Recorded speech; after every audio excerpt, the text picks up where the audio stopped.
In a culture that is so deeply saturated with images, we want to be countercultural as Christians in the way that we treasure words.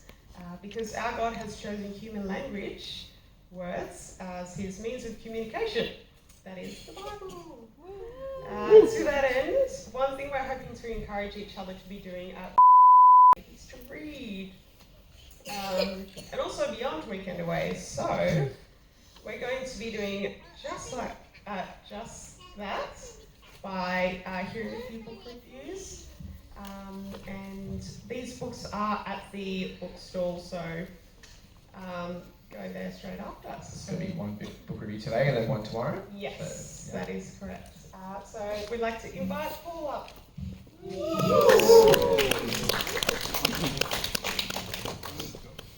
Excellent. Testing's working. Excellent. Thank you guys very much.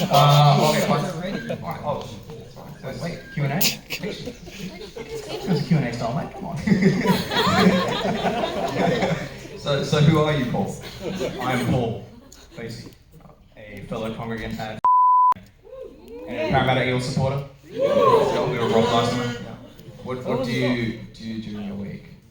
During my week, I'm either working, casual work, down at good old no conflict of interest at all, or I am doing personal study, blog and YouTube channel things on these very issues. So this is a very important topic to me. Awesome. And how long have you been coming to for? Since last May, so coming up on a year, actually. Let's go.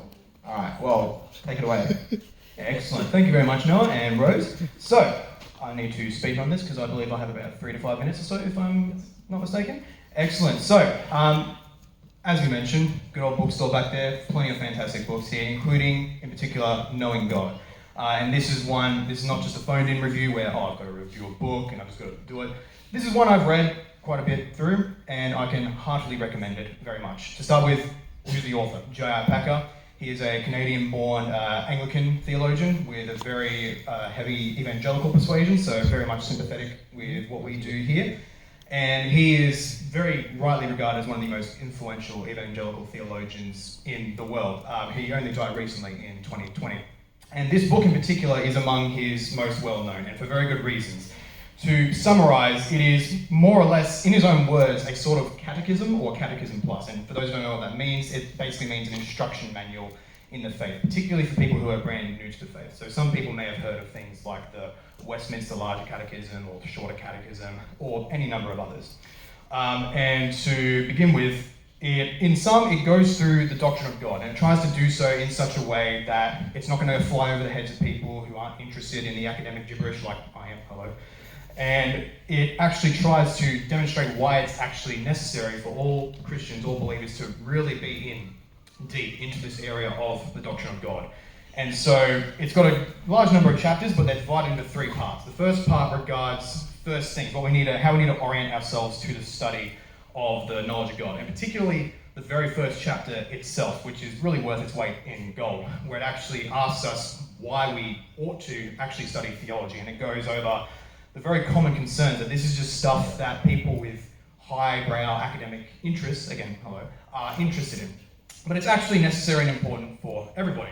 Part 2 gets into the main meat of the issue, going through the various key attributes of God, going through the scriptures and even some Anglican sources every now and then, pertaining to what these various attributes say. And this is one of the big star shining points of the book itself, because as Packer himself comments, even back in his day, and especially today I'd argue, many people will strongly talk about, rightly so, the love of God, the mercy of God, the grace of God, whilst also shying away from his other real attributes like his justice and his wrath. And the great thing about Packer's book here is that he doesn't go to the opposite end and just stay on wrath and justice. He likewise has those chapters on grace and love, among other things, all ultimately culminating in God's holiness. And then at the very end, with part 3, that then moves on to what this actually means for us. What does the doctrine of God mean for us? What is the true propitiation or the satisfying sacrifice of Christ's death actually mean for us? Why is this all necessary to know?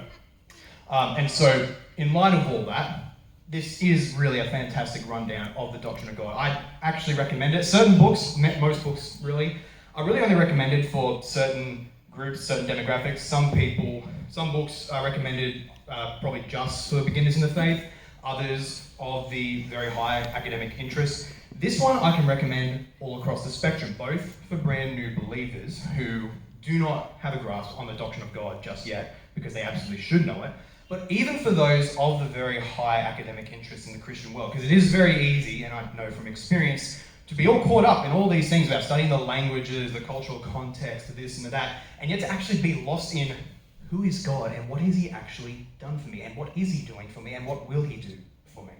And so this book is really something of both a starter and even a very hard reset switch for those long time in the faith even.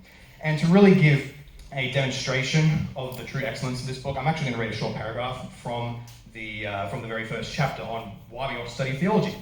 And it says, "But wait a minute," says someone, "tell me this, is your journey really necessary?